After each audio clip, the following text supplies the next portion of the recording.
the book of Jurassic Park, I find, has so many conversations about like discussions about chaos theory and mathematics and genetics. It's all this jargon about like the science behind the proving that dinosaurs actually could be recreated, and it's almost like Michael Crichton was actually trying to prove that it could happen. That takes up maybe more than half the book before even the T-Rex bit happens. So it would have been a lot more stuff dedicated to Jeff Goldblum's character type stuff of chaos theory. Yeah, and that's another thing. The characters are not like what they are in the film. So they have the same names, and that's about it, but they're completely different. And actually, the way that I thought when I read the book, it's like Ian Malcolm's character in the film is actually Alan Grant in the book, and vice versa. You know, it's interesting you talk about Jurassic Park because Phil Tippett, who did the special effects stop motion bits for that, I finally watched Mad God. On Shudder, last week. That was Phil Tippett's 30-year project to make that movie, all stop motion. I'll talk about that in another thing. If we only have you for an hour, I can talk about this movie for about an hour too. I just find it very interesting. See, last night I watched 2 nights ago I watched Lost World, and last night I watched the third Jurassic Park film, which I haven't seen since it first came out. And then I tried today to watch Jurassic World. And what really struck me was the amount of puppets and animatronics that are used in those first 3 movies give you so much sort of like, as a watcher, you're so hooked in. There's a great shot even in the third film, which I know everyone tastes for a certain reason, but it's actually not as bad as you remember it. And there's a great shot when a pterodactyl turns and faces the 2 people, and it's like something out of a horror film, and it's all real on the screen. It's an animatronic, this 12-foot high kind of thing moving, and then you watch Jurassic World and it's all CGI. Very few of it is like animatronics, and you're like, that's why I'm not as sort of like, a part of my brain is going, this isn't really on the screen. Oh, sorry, go ahead. Sorry, I've just been on a dino kick, and it's all in my brain. Just I'm upset. You good. Give me 2 minutes. You guys talk. I'm just gonna switch out the mic. Okay. All right. Sounds good. Yeah. I mean, I haven't watched Jurassic Park in forever. Now you got me watch it. Well, my wife and I went to see Dominion. It's got me on the kick because I didn't like Dominion very much. Have you seen it yet? No. Like, I was excited about it, and then I heard the reviews for it. I'm like, oh, what the hell? Yeah, it just feels hollow to me. The more I think about it, the more I think of the fact it has all those stars on the screen, and it has all these dinosaurs in it, but it doesn't know what to do with them. Like even the big new bad guy, the big new dinosaur, what the Mr. something, I'm probably pronouncing that wrong. They don't set up the story enough for me for that to be in it, if you know what I mean, to be something like a threat or something to be like frightened of. So it's kind of, and that's what it feels like for all the film. It feels like there's all these sort of like lack of, just there's 2.5 hours feels like there isn't a story in it. Oh God, that's terrible. Yeah. So yeah, that sounds better. That's great. Yeah. It sounds better. Yeah, it sounds better. Yeah. So to wash the taste out of my mouth, I watched Jurassic Park, and then I'd always thought to read the book of Lost World, because I know the book of Lost World is very, very different from the film. And I asked a friend, and he says, yes, do it. Definitely, it's worth doing. And because I'd initially read Jurassic Park, the book, and I had my disappointments at the book, not the film. But Lost World as a book is fantastic. It's just what you want. Like, I wanted to read about people, trying to survive dinosaurs, and that's what you get in Lost World. Whereas in the Jurassic Park book, all you get is this massive jargony about, like, I literally think you could take some of the science in the book and actually put it into practice to see if you can make a dinosaur. That's how in depth it goes in to the dinosaur stuff. Nice. Yeah, I've never read the book. I might have to check it out. Mm-hmm. It's just made me wonder why there isn't any more books out there. Like, if you Google like books that have fictional books about dinosaurs, you just get those 2 and maybe a couple of others that aren't really have a lot of review, like Arthur Conan Doyle from like ages ago. And it's just made me think, why is nobody? Because people love this concept. They love dinosaurs and they love like us as humans coming in and seeing them. So why aren't more people doing it? And there's a short story anthology that's being run by Kyle Stewart in the UK, and he wants short stories about dinosaurs. So I'm writing one at the moment. Oh, cool. I was about to say, well, I should take up the mantle then and go ahead and make a dino book. The light fades with death's cold embrace. You've already been zipped and tagged. Struggle as you might, it will not help. No one can break out of the body bag. Here to oversee the autopsy, your hosts, Chris Thomas and Broke Rider Dave. What's good, everybody, and welcome to Body Bag Podcast. I'm Chris Thomas, and with me, as always, Broke Rider Dave. How we doing, everybody? It is imperative that every season we have at least one or two of the spooky friends come on the show and talk about what's going on with them. Last time this man was on, he was promoting the I Hear Clattering of the Keys, and now he's putting another book, Montague's Carnival of Delights and Terror. And he is the king of all Stephen King trivia from every pub trivia night from here to Ireland, as well as the one we had here on the show. Welcome to the show, Jamie Stewart. Thank you. Thank you very much for having me. We finally were able to hollow out some time. Yes. It's very difficult right now. I'm working 9 to 5, and you know, the wife and I have just announced that we're having our first child. So like weekends are precious. Congrats, man. Thank you. Yeah. All excited for that. So we're just sort of like, I'm just doing one podcast a month from now on, just bringing in another potential author into the world. Yeah. Hopefully, maybe. I already have, like, that's the thing. It's a really interesting thing I've been saying to my friends is like, I am preparing a reading list. Mm-hmm. And it's just, and you know, already of books that, you know, like, because I didn't experience a lot of YA horror fiction when I was a kid, because I didn't get, as you know from the previous conversation we had, I got into Stephen King at 13, and that was it. That was my reading journey. So I'm like wanting to read like Goosebumps and Christopher Pike books to and that will be my like backward way into experiencing those books. Start them out with Misery or Firestarter or something. Just read that in the crib. Something soft. This is coming out.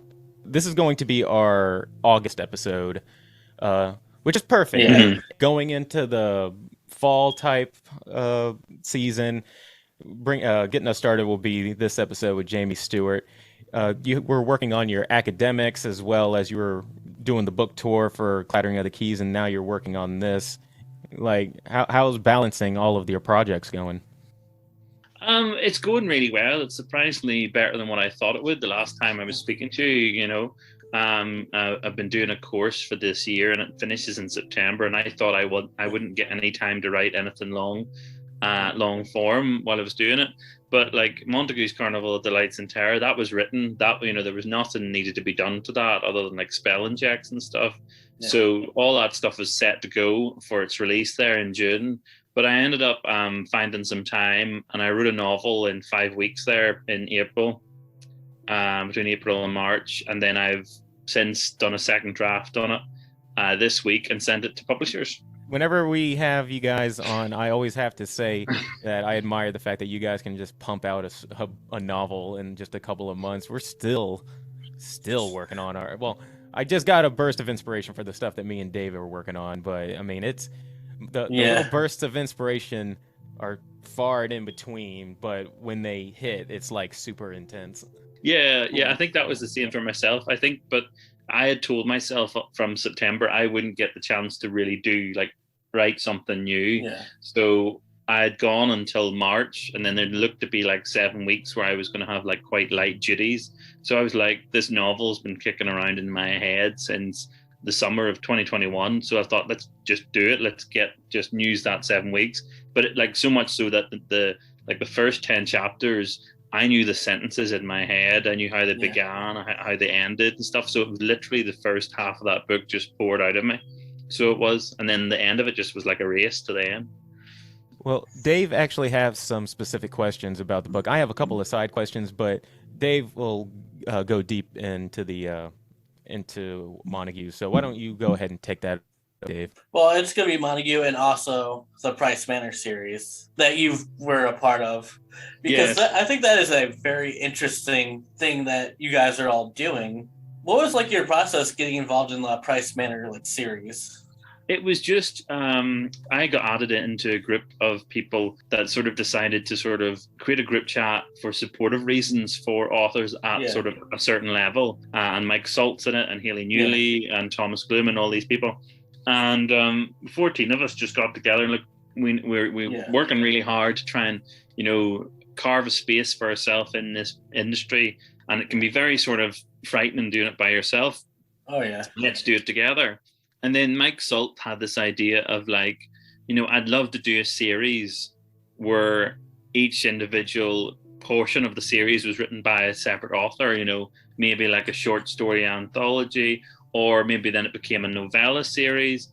And then six of us raised our hands and said we'd love to be part of that. And then we became this sort of separate group where we just sort of decided to work on this project, and people batted around ideas, and they were talking about this idea of like a haunted house that can appear anywhere in human history. And everyone was like, that's fantastic, because everyone wants to write their own haunted house idea. Oh, yeah. And that's enough fuel to do your own, because everyone has their own ideas of what they would do for a haunted house story. So why not just use that as a way to do, have a series?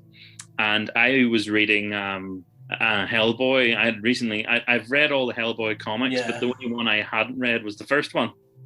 Yeah. And the first one is this haunted house. Well, not a really haunted house tale, but they go to this really creepy looking house on a lake that's actually sinking into a lake. And just the image in that book was just so beautiful and profound and capturing. I went to bed that night with it in my head. I woke up to all these text messages, all these messages in Instagram about this thing. And I literally started writing my story then that morning. So mine ended up being the first one written. So it was, and we talked about putting them out in Christmas, but then I was like, because I hear the clattering of the keys was coming out in November, I said, look, I don't feel that would suit myself, my own, if I was, I've just got a book coming out the month before, I think it would be very distracting. Can we not put it to the new year? Mike had his then written and he went first. And then I came out with my story, The Price Manor, The House That Bleeds. And then Jay Alexander followed with The House That Falls in March. And there'll be more coming out. But that's the thing, it's people scheduling, it's people finding the time to carve out to write these stories, and everyone's very sort of motivated in the group that we are. But we recently added some new members, and the new members are actually ones that are coming out first. So we know that there's one coming out. There should be Kelly Brocklehurst is going to be the author of the fourth book in the series, and she'll be coming out at the end of this month, the beginning of August. That's really cool. I love so that like in the titles are The House That, and it's from different authors. That's the whole idea. Yeah.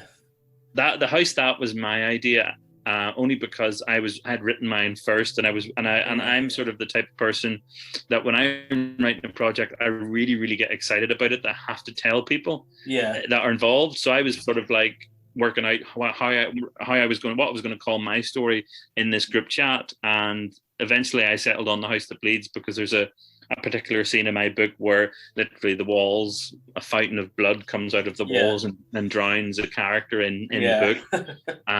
And that was inspired by watching Christopher Nolan's Inception. And there's a bit in the beginning where the guy wakes up when the room floods. And I thought, well, let's make a room flood full of blood. Do the elevator bit in The Shining, but have it fill like a 3-story sized room, so that was my. Sorry, do you really have to fight when you have a winner of an idea not to immediately I know this is good, but let me finish it first. I don't want anybody taking this idea. I don't want anybody running with it. Well, that's the thing, because we were all working on this project together, and it was early stages, and I wanted their input as much as possible, because we, even though every story is a standalone story, you can pick anyone up in any order and read them. We try to have little motifs in them that connect. So we're, constantly coming back and forth. I received a couple of messages today talking about the series from one of the authors that didn't ask, and can they use bits for mine, which I said, go ahead, that'd be brilliant. And so that's sort of like, so we're just constantly going back and forth. I wouldn't say I do that for anything I write, but because we're working on this together, and it was such a lovely experience to like, come to people with an idea and be like, is this okay? Does this sound cool? And they're like, that sounds amazing. Go ahead, chop that person's head off. Screw that guy, kill him. Yeah. So like Michael Goodwin's got one, and his is called The House That Remains. He's working on, and he put a post up and he says, should I let anyone in my story survive? And he put that up on his main page for anyone to vote on. Like, so that's the kind of like, it's fun as well. It's kind of a collaborative project now for people that have read the books and are interested in them. And hopefully we can gear up the marketing process for the next ones coming. I can't wait to see the covers, because Jay Alexander has done the first 3 and he plans to do the rest, I think. So he did a great job with the covers. Oh, they're beautiful. The covers are great. Yeah, it's already gotten the cogs in my head working. Now I'm starting to think of talking shop with other authors, and now I'm starting to kind of think. I know you have, like, everyone is afraid of, you steal my idea or something like that. And that is obviously, but once you gain a thing of trust with people, I think it's good, because I get so enthusiastic just chatting to other people about ideas. And then I find, like today, like I started a short story yesterday, and now it's 2,500 words, and that's just because I'm talking back and forth with the editor on this dinosaur anthology about it, and it's just because he's coming back going, that sounds brilliant, keep going, get it written, so it is good for your word count to, I think, have that person to sort of bounce ideas off and be in the place to be like, keep going. The latest one that I've been working on, which is going to be part of our anthology, was actually I think that you guys were, I don't know if you were having a contest. It was a while back. We were taking submissions for like it was like religious. Yeah, the Sacrament. It's an anthology me and Kelly Brocklehurst are doing for Darklit Press. We just that ended. Their submissions ended on the 1st of July for that. Yeah. So that's we're going through them right now. So when you put that out there, I started thinking, all right, I wonder if I could come up with something. And over the course of a month or two, I think I settled on probably one of my best ideas that I have for a story. And the couple of people who I've told it to say that, saying, well, don't tell anybody this, because that's a really good idea. Which is why I was asking you about it. You guys bringing that up was the reason why I have this idea to begin with. And then I just thought to ask you if you have the same issue when having an idea. Let's get to Montague. Yeah. I'm about maybe like 20 pages in. That's kind of the rough part of knowing a lot of authors. I'm behind on a lot of books, but I'm about 20 pages in. Mm-hmm. What can I expect as I get deeper into this book? You can expect a story that encompasses an entire small American farming community. That's where I live. Yeah. Good. Hopefully it's reminiscent. You can expect a cast of characters. You can expect a mystery that turns and twists that you're perhaps not really going to know until the very end what has happened fully in the story. And you can expect some kick-ass action. Awesome. I'm excited for it. Real quick, if you guys get this on Amazon, in the description, it says that this was a love letter to movies of the 70s and 80s for you. Were there any in particular that come to mind that were a particular love letter? Well, the whole book is dedicated to Stephen King. So it was, I grew up reading his books and particularly his 70s and 80s ones. And I just fell in love with them. I loved the whole idea of them. So, and I've noticed recently that the fiction that's coming out in the horror genre seems to be very sort of like novella and shorter length stories, and they're all maybe 1 or 2 characters. And I'm not really finding those big sprawling books that I grew up loving, like It or Salem's Lot or Boy's Life, things like that. So I wanted to write something that I grew up loving, and many people grew up loving, I feel, and have my own take on it, with the modern sensibilities that we grew up with now. So that's what kind of how Montague came about, was the desire to sort of hit that kind of nostalgic feel for those books. That's actually kind of the same way with, like, you have those miniseries like The Stand or It. Yeah. Those were like event like movies, like things that people would have to wait for.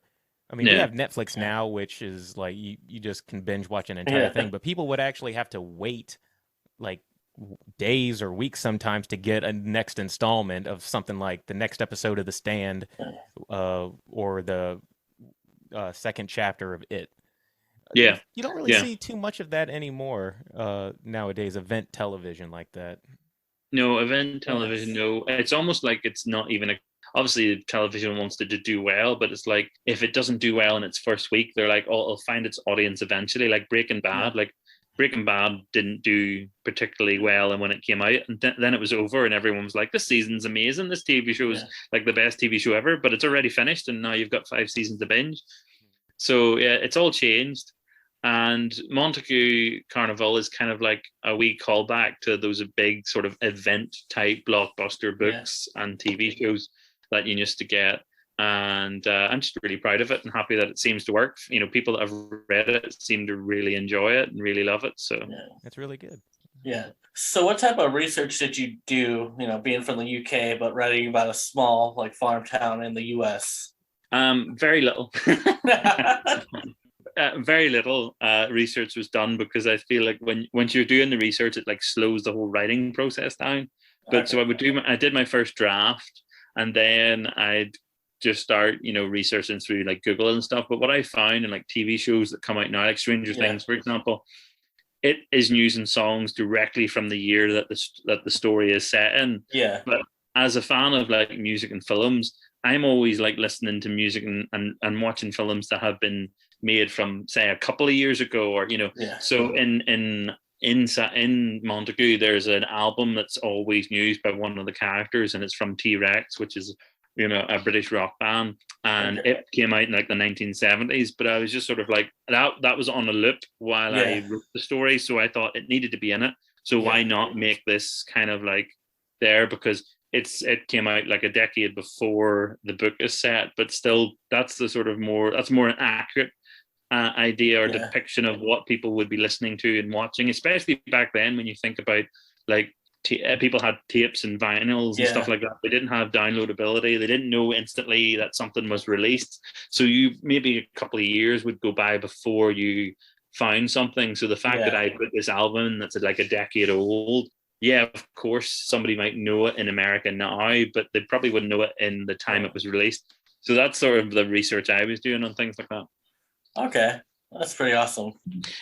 One of the reasons I wanted to write about that was because that period of time lends you a kind of isolation. We don't have smartphones, and there's a section in the story that you'll eventually get to where they need to make a phone call to the police, and they're nowhere near a landline, and one of the characters has to run a mile to get to the nearest house. Which I was sort of like, this is that adds an extra level of tension, because then you're able to go like you mentioned before your disdain for cell phones. So that's I do have a disdain, and I don't know if it's a disdain anymore. I've changed my mind on them, but I do think, especially after reading Jurassic World or The Lost World, it has some interesting ideas about the evolution of humankind and about technology. I'm excited to really get into it and finish this book, man. Good. Well, you're only 20 pages in. You're only start. I do have a quick side question, not necessarily about Montague, but about just writing in general. Mm-hmm. So Joe Cage and Lily Gray are both names that are in this book. Yeah. How much thought do you actually put into naming your characters? Have you ever like completed a story and then changed the names last minute because you're like, no, I don't want that now? Because I'm very indecisive, and even to the point of coming up with character names. Yeah. Lily Gray was originally called Lily Grayson, and her whole family were the Grayson family because of a character in Joe Hill's The Fireman. Her last name is Grayson, and I love that name, and I thought it was a fantastic name. And it wasn't until March of this year that I realized I have a character called Jackson, and I have a character called Grayson, and I needed to change one of them. So, I don't really have like I feel like one of the things that I really struggle with is to name characters, and to name characters in a way, like it's just sort of, so every time I like sort of, so in that beginning process of writing a story, I am always sort of like, oh, I don't really know if I like the names of who I'm picking, but I just pick it anyway to get to the story written, as I say, because it's just all about getting that first draft down, and then you can work those wee tiny things out, like naming a character. But like Joe was always going to be called Joe Cage, because one, I'm a big fan of Joe Hill. It's a nod to him. I also have one of my best friends called Joe, and I like the idea of Cage on the end, because Joe is sort of, throughout the novel, you'll find, is in a prison of his own making mentally. Even though he is he is fleeing from a certain sort of type of hell, even though he's left that behind, he's in a prison of his own making in his head from it. Also, why I asked about that is just because our movie review is The World's End, and doing some more further research into it, Edgar Wright likes naming his characters in that movie to also reflect kind of what's going on in the movie. Yeah, but I didn't know if you do something similar, like it's a throwback to like Stephen King's son's name or daughter's name or something like that. You know what I mean? Sometimes Montague is like, that novel was written in 2020, and and so that has been complete for a long time, with me adding things and rewriting things or just tidying things up. So it allows you to have those kind of thoughts, to think about, well, we could put this in here and it's, be a connection to them. Because there's a bit in it. There's a character in a Carrie novel who's Chris Harkinson, who's the one that leads the throwing of the tampons at Carrie. She's the school bully, the female bully, and I use her last name in Montague to be in connection with another bully who is like a walk-on part. And it's just things like that I would do. Yeah, that is anything more? That's my questions, by the way. Yeah. No, we could move on to the movie. Well, before we do that, Montague's Carnival of Delights and Terror, where can they get that? Is it Amazon, correct? It's all available on Amazon. It's an ebook, it's in paperback, and it has a hardback as well. And I did a kind of King thing with the hardback, in that the hardback is an inverted color scheme to the paperback. So the paperback is a red background with white lettering, and then the hardback is a white background with red lettering, and it's kind of a callback to that Insomnia cover they did. Well, they had that sort of same kind of motif. And people be on the lookout, because that's going to be part of our prize giveaway later on this season. So keep an eye out for it, everybody. Cool. Yes. Yeah. Okay, so let's get into some more Edgar Wright stuff here. I feel like we should be having pints with this. Yeah, right? One for each. I mean, I got Dr. Pepper, but it's only I'm Nick 12:45 right now. I'm drinking water. And we're doing it a little bit differently than how we did our Shaun of the Dead. We're just going to go ahead and skip over like the trying to recap the entire movie as if we're saying the synopsis to people. If you're listening to our reviews, we're going to assume that you've seen these movies, and if you haven't, here's a quick 1 or 2 sentence. If you're wondering what The World's End is about, 5 friends compete in a pub crawl in New Haven, and that's it. Very tame, very heavy dialogue movie, no real action, a real coming-of-age story. And it has robots and aliens and stuff in it. Yeah. If you know it, then you know everything I just said is BS. Well, not really, but there's so much more to it. It's Edgar Wright. It's Shaun of the Dead creator, so you know it's going to have... has aliens and smashy Eggman and stuff like that. Smashy Eggman. This is kind of like the thing for me. It's the least... out of the 3, Shaun of the Dead, Hot Fuzz, and World's End, this is the one that I've watched the least, but it's probably my favorite of the 3. It's the same way when I watch The Thing. The Thing's my favorite creature feature movie, but I watch it the least amount as opposed to like other like horror movies every year. It's just I like to have a little bit of time pass so I can feel a little bit intense. Yeah, you experience the thrills. You don't know what's coming all the time. I think it's great. I will say I have watched this film a lot because it's like my comfort film. It's like my rainy day film. It's my sort of like afternoon by myself.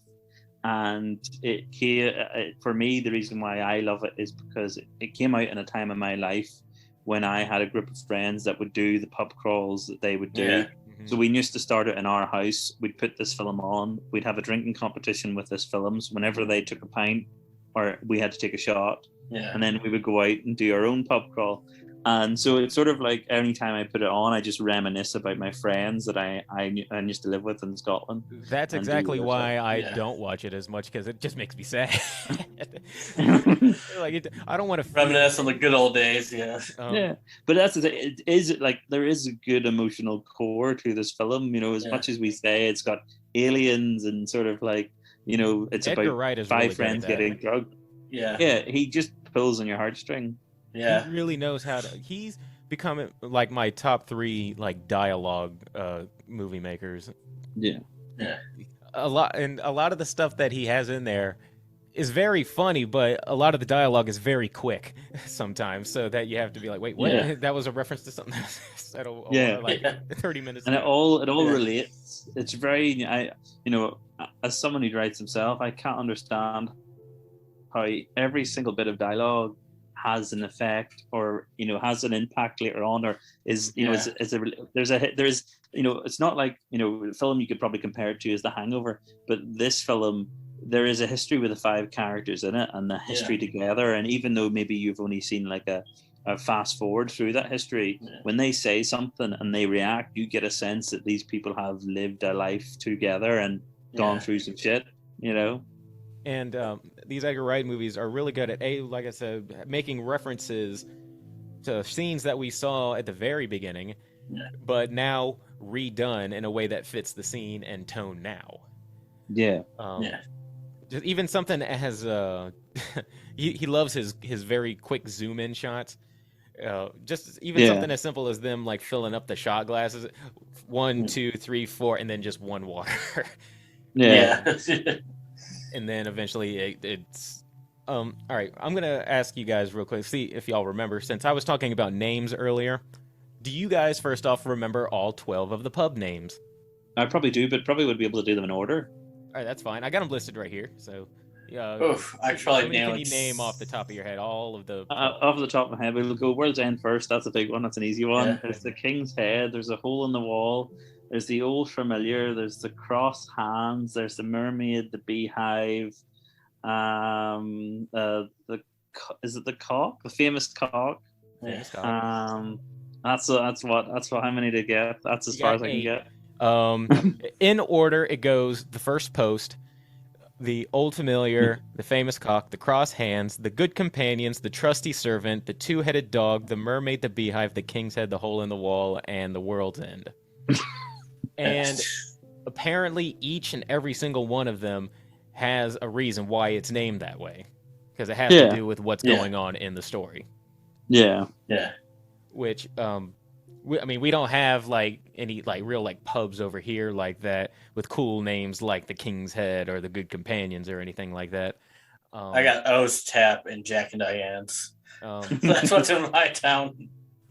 So like the First Post, obviously it's the first of the day, or the first pub crawl.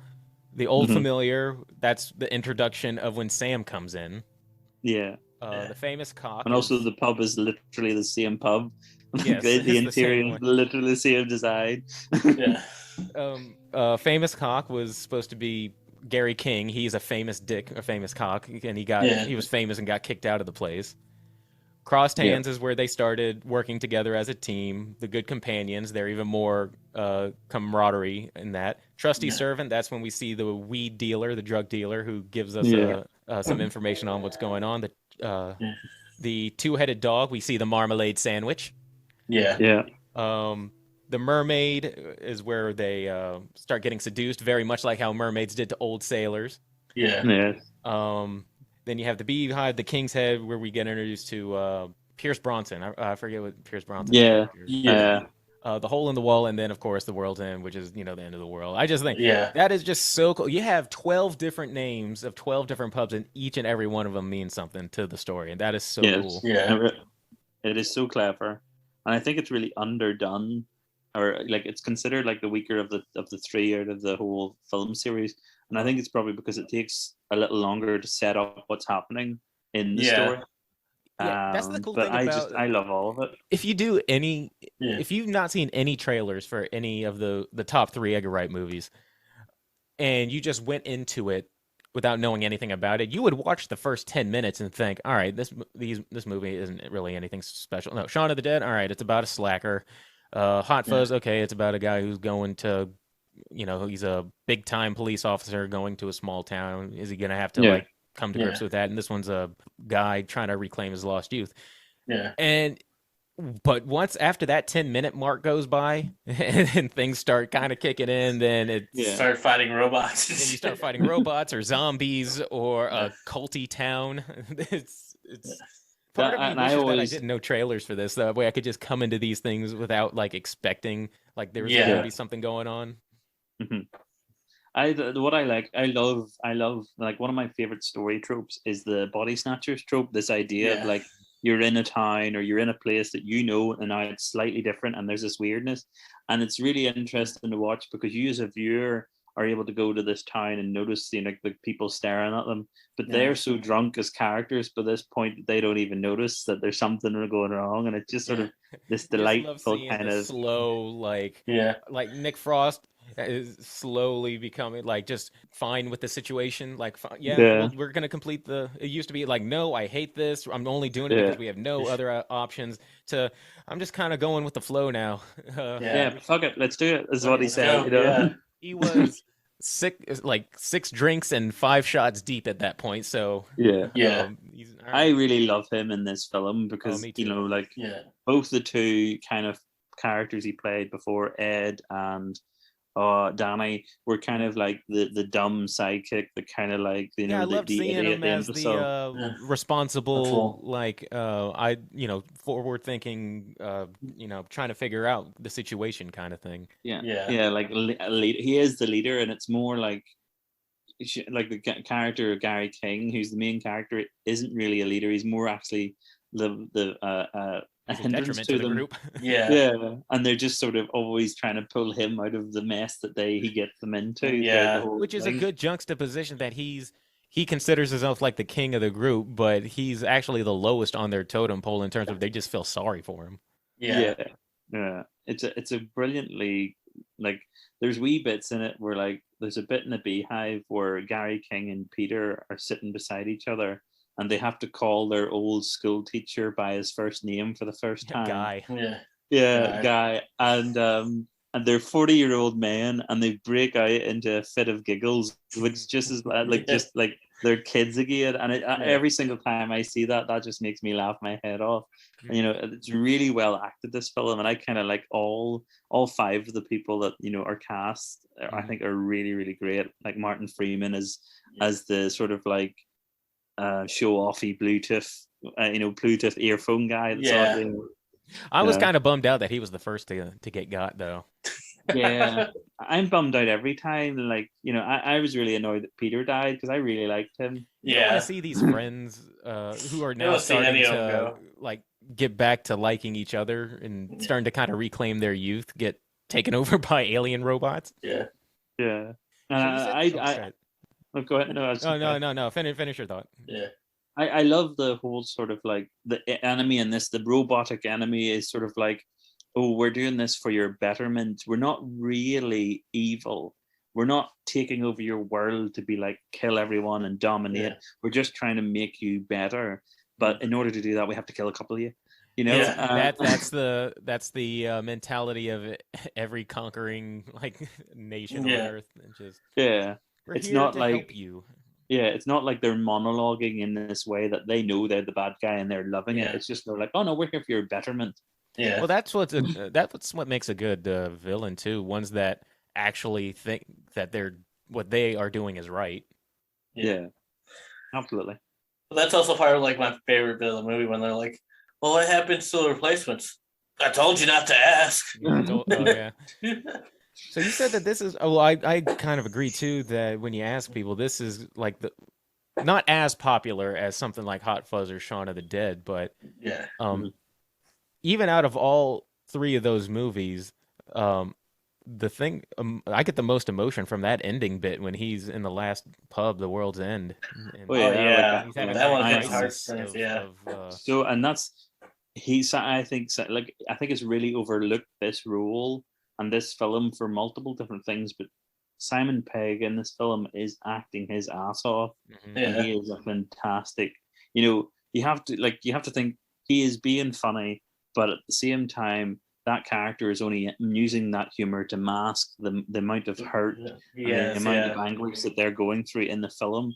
And it's just so well done and so well acted from that point of view. I stand by, he deserved an Oscar for this film, or some sort of award. That one line that he says when Nick Frost asks him why is he doing this, and he says, "That's all I've got." Yeah. That just hits me. I was like, man, that's like it's like he feels like there's nothing in his life worth like living for. And and he was a person that was so in the present when he was a teenager, but then the idea of not being that person anymore, not being a teenager and having the freedom that a teenager has made him sort of regress. And while everyone else has gone off and had like valuable lives, he just has this one thing, a memory. And it's so like wrenching, and sort of like we know people like that, and probably ourselves, like even I can sympathize with that, because I'm a person who's always very reminiscent of the past and the friendship groups I used to have. I'm sure we've all at some point or another, thought back to the good old days and then just think, man, what happened? Kind of thing. And he just embodies that so well, and he's so torn as a person. It's great. I might have to do some, because he was in he was in a hospital for, was it addiction or something? I think he like depression, right? Yeah.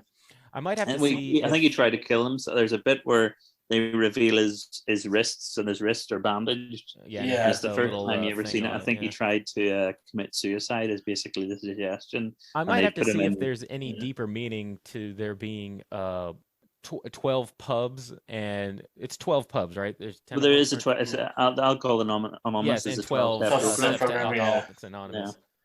So I think for him, it's like, because the beginning of the film says they didn't do the Golden Mile. They almost completed it, but they didn't do the end. They didn't actually do the 12 pubs. And I think there's sort of the suggestion in his mind that if he actually completes the 12 pubs, he can do what his friends have and move on.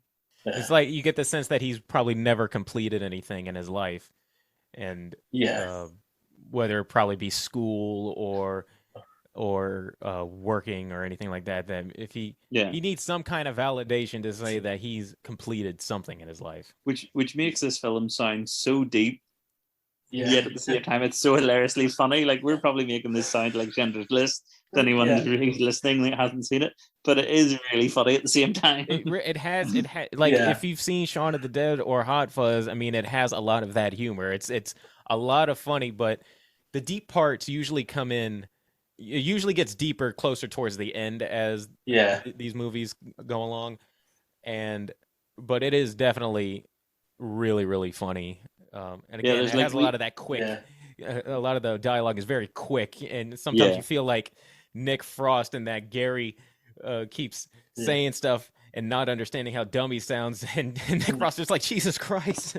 There's a bit. There is wee sort of like subtle kind of touching moments where like your guy Peter talks about how he was bullied, and like he had broken, like the guy that bullied him broke his eye socket. And then it just changes when like 1 second later, guy's like, shots, and he throws this thing, shots down on the table, and it's like really, really heartfelt. So you get a sense that there is this, but then he retorts that he says something like having something about it can struggling to deal with emotional stuff in your past and he deeply deconstructs it.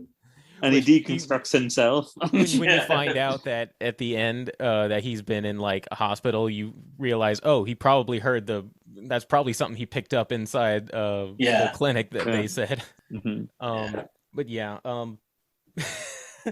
I have the movie play. I have a thing now that when we review these movies, I have it actually playing on in the background right now. Nick just ripped his shirt off and said, "I hate this fucking town." I love that.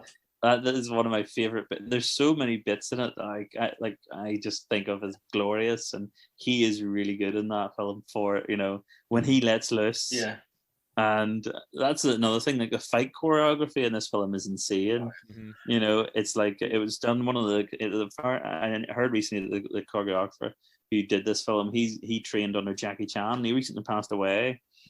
So he did. But like all the stunts, all the fighting that happens in the bathroom with There's the always five. something going on. You can see glimpses going on in the background. Somebody having their own fight, which incorporates into another person's fight that's happening, and they're like tripping over each other. But you kind of stick with one character as they're like seeing everybody else's fight, which is so cool. Yeah.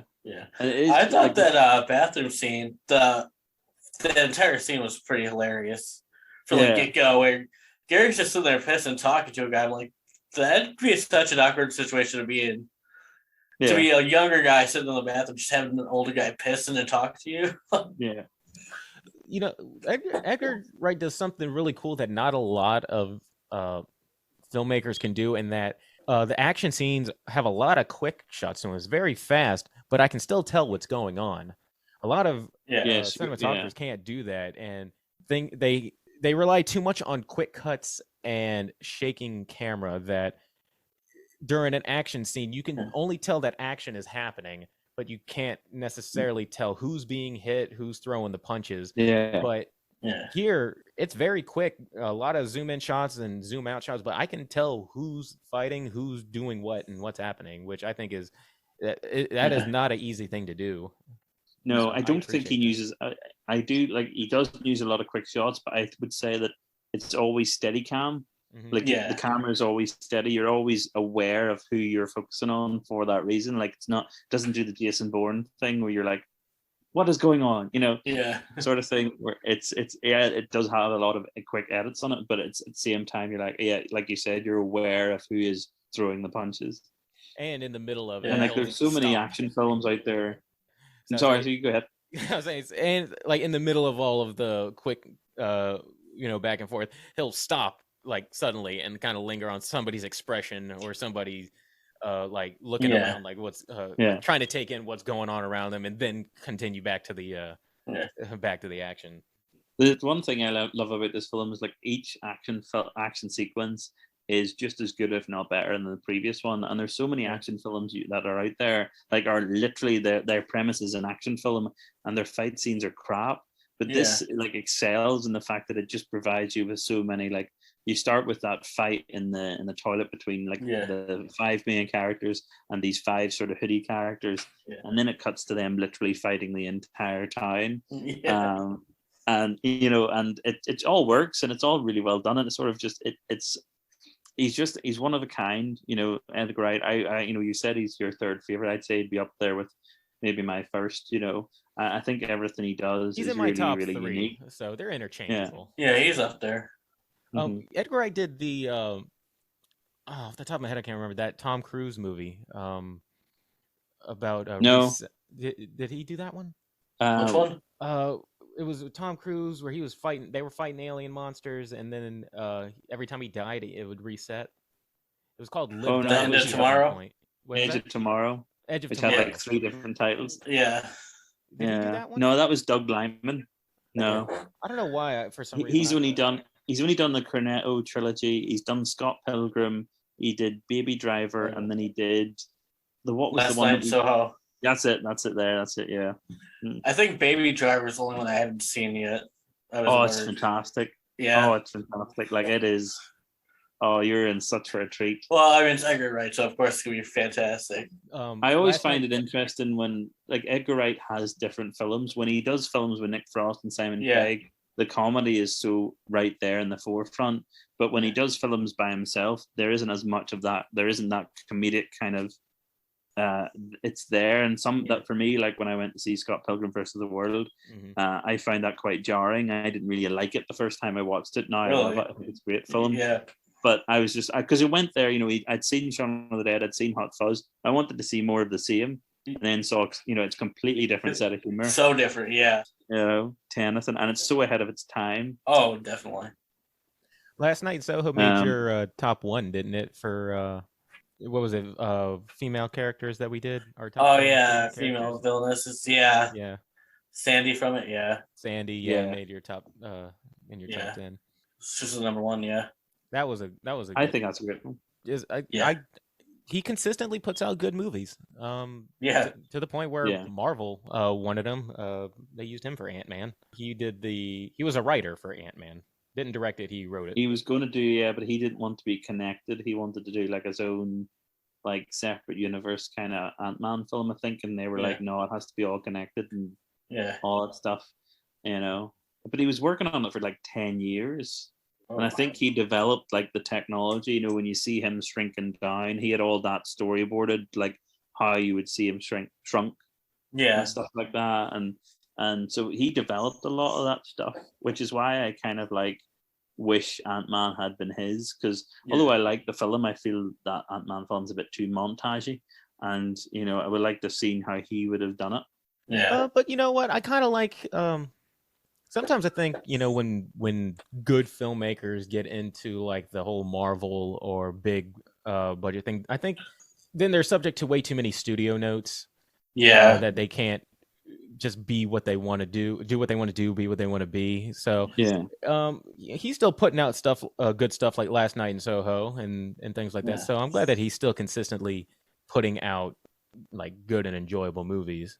I just think it gets lost sometimes if you like have a big studio that has to worry about like what you do or don't put in your work for their. And I think like the World's End, I remember seeing like all three of them, Nick Frost, Simon Pegg, and Edgar Wright, they raised the budget themselves for it, and it's only like a $22 million film. Like that's how much it cost to make.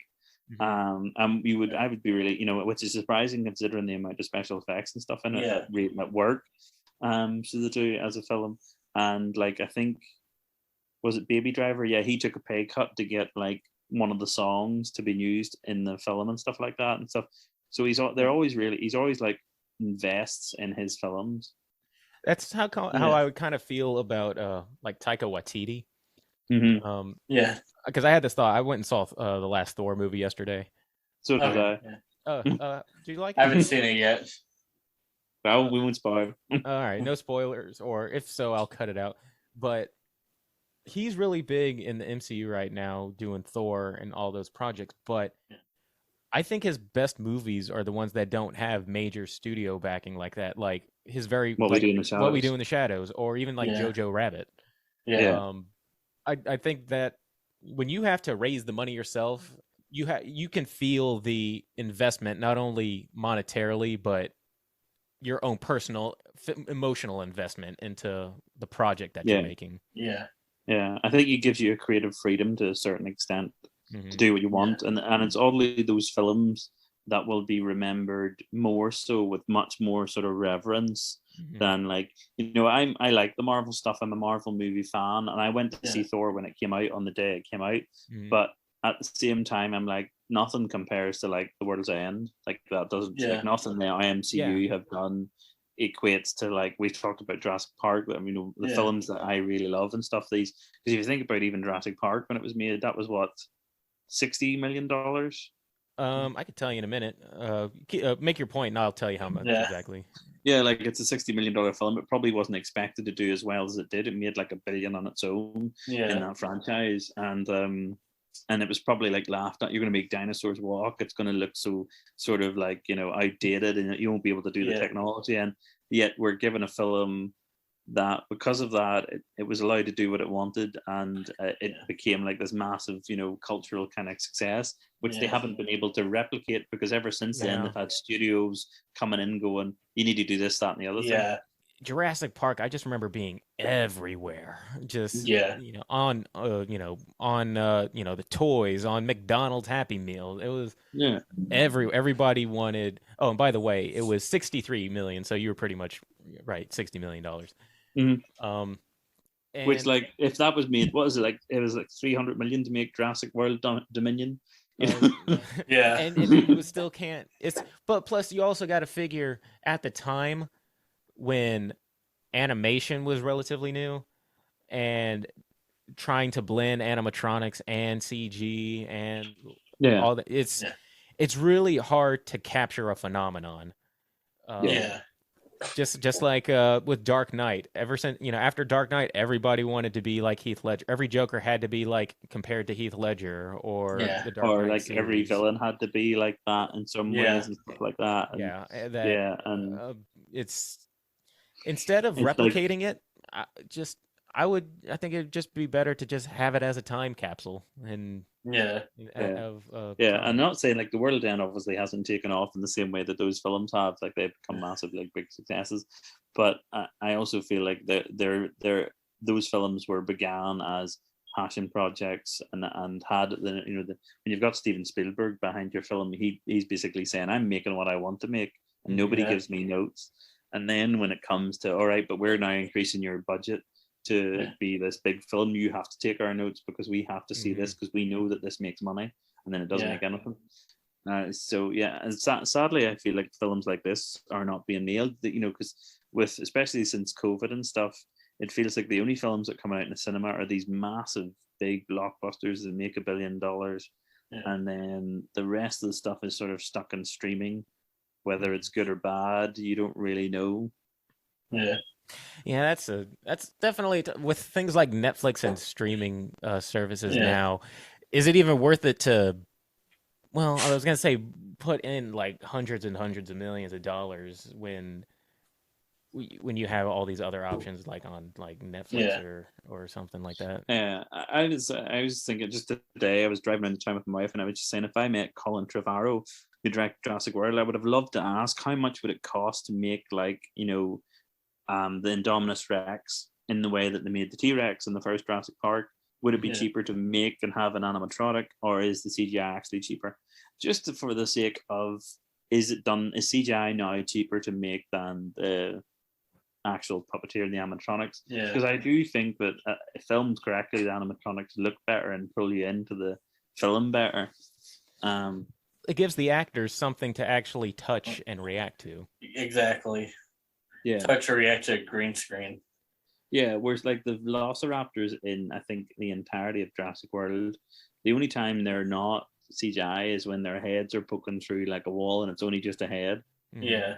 If they want to capture the nostalgia of Jurassic Park, go and do the animatronics, because if you're the animatronics is definitely one of the staples of what made the first Jurassic Park great. All right, let me try to get my words right. If you are truly trying to capture that nostalgic feel, go full 100% with it.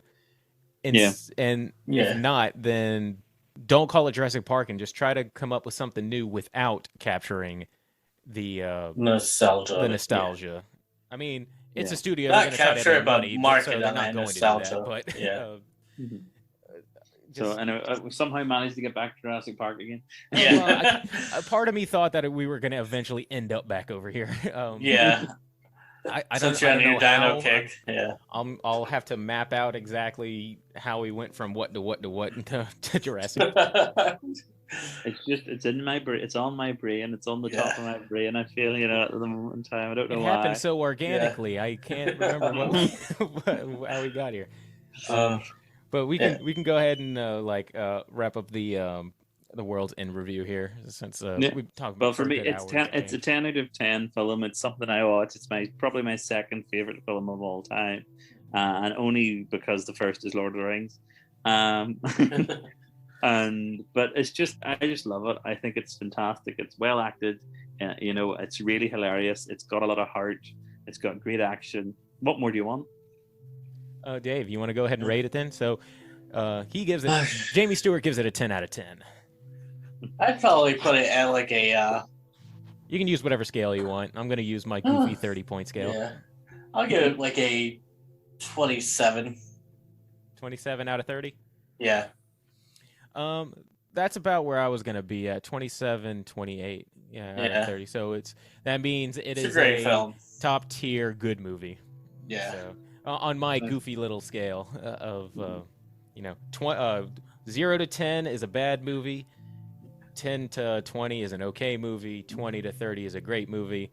So You can be a good movie and be like a 21 and be like, I don't really like it, but I know it's a good movie. But if you're at something like this, a 27, 28, that means it is not only a well-made movie, but I very much enjoy it. Yeah.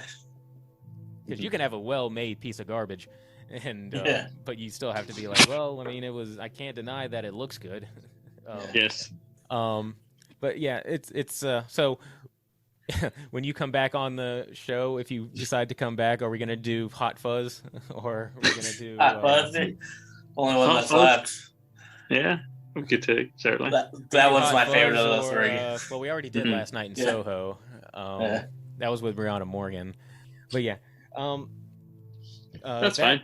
Yeah, that's. I mean, nobody says that we can't talk about the same movie twice. Yeah. No, Hot Fuzz suits me great. That's fantastic. Hot Fuzz, I think, was the best film that came out in 2007. Yeah, when it did.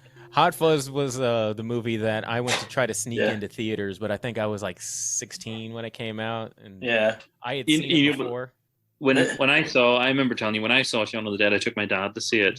And it was like one of the first films like I was recommending to him, but because of the age of group of the film, he had to take me because in order for me to get in, because it was higher than my age. And anyway, but when Hot Fuzz came about, I had like talked so much in my friendship group about how good Shaun of the Dead was that I had like everyone over to watch it at my house. So when Hot Fuzz came out, it was then like time I was older, and I was now taking all my friends to see this film by the same guy. This is going to be as good, sort of thing. And you sort of were like sitting there going, I hope this is good, because like with comedy films, there doesn't tend to be like any sequels or anything like it's as good as the next one. And even though Hot Fuzz isn't a sequel or anything like that, it's a completely different film. But there's always that sort of like, will it live up to the expectation of like. The fact that I feel all three have really done, like all three are even equally at the same level as each other in terms of comedy and stuff like that. Next time you come by, we're going to have to watch the movie The Invisible, because that was the movie that I had to end up watching when I got caught trying to sneak into Hot Fuzz by buying a ticket to a different movie and trying to find out where it was playing inside the theater, and then they called how about me and David review Hot Fuzz, and you just keep reviewing Invisible at the same time? You guys will talk about this, and like, well, while you guys were having fun with Simon Pegg and Nick Frost, let me tell you about this this story about this guy who fell in love with this woman who tried to find his unconscious body somewhere, which sounds interesting. It wasn't. It was like a young adult novel version of Ghost. Right. But if Ghost was made for the YA audience. It does sound like, if a title like Invisible, it does sound like it's trying to go for the Ghost audience. Was that a big audience back in the day? I knew it was a big film, but like, talk about sequels. We can't make a sequel to Ghost because Patrick says he can't die again. So, I think if I'm not mistaken, it was the main star was the guy who would eventually go on to play Goku in the Dragon Ball Z live animated movie. Oh, I never watched that, but I heard terrible things. I've seen increments of it. If we want to watch a horror movie, maybe we can watch that one. I mean, because that one was god awful. Or if you want to watch Jurassic Park 3. Yeah, Jurassic Park 3 too. We could always do that too. Hey, maybe that, since hopefully next time you'll be in a dinosaur mood still. No, because I watched that Park, and I say that that's actually not a bad film. I think the only bad thing I think is that its ending, it's kind of weak, and maybe because they didn't maybe have the budget to give like a big scope ending, but I think it's great. I like the Jurassic Park stuff, the first three, but Dave will tell you the one aspect I don't like about them. The kids. Yeah, I don't think. I think that I don't know why each one of them has to have kids in it. I think it would be so much better if you had. I think it's because they have that first film, and they're just like, we have to replicate the formula of this. Yeah. And if you have kids in it, it gets kids into the seats, so it can be a family film. But I actually remember I was last night is the first time I'd seen that film since the cinema, because it scared me so much as a kid. That terrified me more than any of them out of all the three. That was just frightened me to death when I went to see it on the screen. Yeah, I don't think I've seen it since I went to a drive-in theater to see it when I was a kid. when I make the poster to promote this episode, it's going to be like The World's End with Jamie Stewart, but it's going to have the Jurassic Park logo in the background. It'll be the Jurassic Park movie poster in the background, but it's going to be The World's Park End. with a pint in it, with a Jurassic Park with holding a little pint. Yeah. I'm going to intertwine those two. Sounds great. But hey, thanks for not only recommending a good movie to us, because we often review bad movies, but we love it when a good movie comes our way. And definitely. And I needed to definitely be reminded how good of a movie this was. And thanks for hollowing out some time. Hopefully, closer to October, we can get you, maybe Haley, maybe Thomas and Spencer all together for. So I can kick their ass another Stephen King quiz? No, it's not. I don't think we're going to do another Stephen King one, but what I would like to do, if it's closer to Halloween time, talk about either black and white and early color horror movies, or just your first horror movie experiences. Sounds good. That sounds great. Stuff. But we'll let you go because we know you're busy. But thanks again for coming to the show. Jamie Stewart, everybody. Thank you. Thank you for having me. Yeah, no problem. And to all our Body Bag listeners, thank you, and hope you have a good one. Have a good week, everybody. Hey, everybody. Thanks for listening to Body Bag Podcast. Be sure to like and subscribe and leave us a comment as to what you'd like to hear us review, or any horror movie topics you'd like to hear us rant and rave about. And while you're at it, you can find us on Twitter at Bodybag Pod and on Instagram at Bodybag Podcast. Thanks, and we'll see you next time.